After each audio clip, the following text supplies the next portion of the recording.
لیے میں دعوت دیتا ہوں حضرت اسلام المسلمین اور راجہ ناصر عباس جعفری صاحب کو کہ وہ تشریف لائیں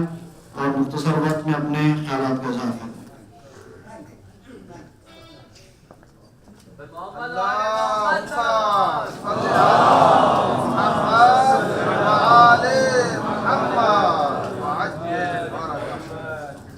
بسم اللہ الرحمن الرحیم، الحمدللہ والصلاة والسلام علی رسول اللہ وآلہ آل اللہ واللعنۃ الدائمۃ علی اعداء اعداء اللہ من یوم عداوتہم الی یوم لقاء اللہ، اما بعد۔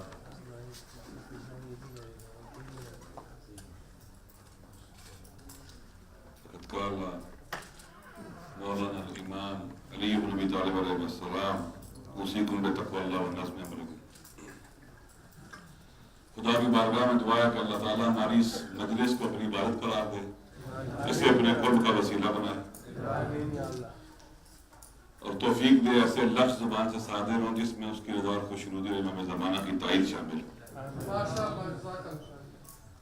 آج کا اجلاس بہت بابرکت ہے کہ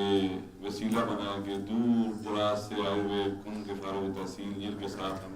کن میں اکٹھے پڑھا کرتے تھے، رہا کرتے تھے، اور اب اگر ملنا چاہیے چاہیں تو کافی سفر کرنا پڑتا ہے، ہم ایک چھت تلے اکٹھے ہیں۔ یہ بابرکت اجلاس ہے اور امید ہے کہ جن اہداف کا تذکرہ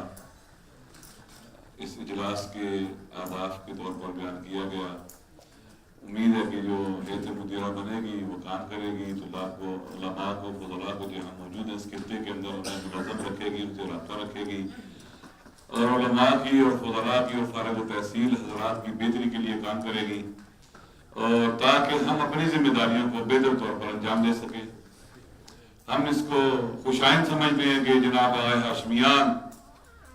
جو ایک دلسوز شخصیت ہے پاکستان کے حوالے سے، جنہوں نے اس ملک کے مختلف علاقوں کا سفر کیا، اپنی آنکھوں سے چیزوں کو دیکھا، علماء اور فضلاء اور حوزات دینیہ کی مشکلات کو دیکھا اور محسوس کیا، اور ان کے اقدامات سے پتہ چلتا ہے کہ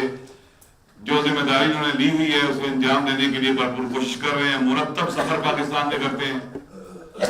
مجھے امید ہے خالق کائنات ان کی توفیقات میں اضافہ فرمائے گا اور ان کی بابرکت اقدام انشاءاللہ مثمر ثمر ہوں گے، نتیجہ بخش ہوں گے اور مفید ہوں گے۔ میں بھی اس حوالے سے یاد کرنا ضروری سمجھتا ہوں کہ جس طرح سے ایک فرہنگی یلغار ہے، جس ملک میں ہم رہ رہے ہیں ایک آزاد ملک ہے، یہاں کوئی کنٹرول نہیں ہے، کوئی ایسے مراکز نہیں ہے جہاں سے اس فرہنگی یلغار کا مقابلہ کیا جا سکے اور روکا جا سکے۔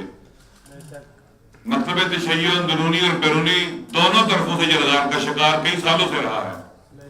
اگر ہمارے اندر یونٹی ہوگی، وحدت ہوگی اندرونی طور کے اوپر، ہم ان یلغاروں کا مقابلہ کر سکیں گے، انہیں شکست بھی دے سکتے ہیں۔ یہ اس صورت میں ہوگا کہ جب ہمارے اندر اتفاق ہو، اتحاد ہو کچھ ایشوز کے اوپر، کم از کم یہ فرہنگی یلغار کا مقابلہ کرنے پر اگر ہم اکٹھے ہوں ہم اس کا مقابلہ کر سکتے ہیں، ہم اسے شکست دے سکتے ہیں اپنی بہترین حکمت عملی اور تدبیر سے۔ قومی ایشوز، شیعہ قوم کے ایشوز میں سے عام ایشو شیعہ قوم کے اندر انحرافات کا مسئلہ ہے۔ ہمارے فقہاء، بزرگان، مراجع دین نے جو مکتب تشیع کے عقائد، نظریات، افکار بیان کیے ہیں وہ ہمارے مسلمات ہیں، ان کا ہمیں دفاع کرنا چاہیے۔ اس کے حوالے سے ہم اکٹھے ہوں گے تو کر سکیں گے ایک اچھی منصوبہ بندی کے تحت۔ یہ ہم سب کی ذمہ داری، ڈیوٹی ہے، ہماری رسالت ہے، اور مجھے امید ہے انشاءاللہ اس حوالے سے بھی ہم مل بیٹھیں گے اور اس ملک کو، وطن کو، اہل وطن کو اور مکتب تشیع کو اس طرح کے حملوں سے محفوظ رکھیں گے، اور خداوند تعالیٰ ہماری مدد فرمائے گا۔ والسلام علیکم ورحمۃ اللہ۔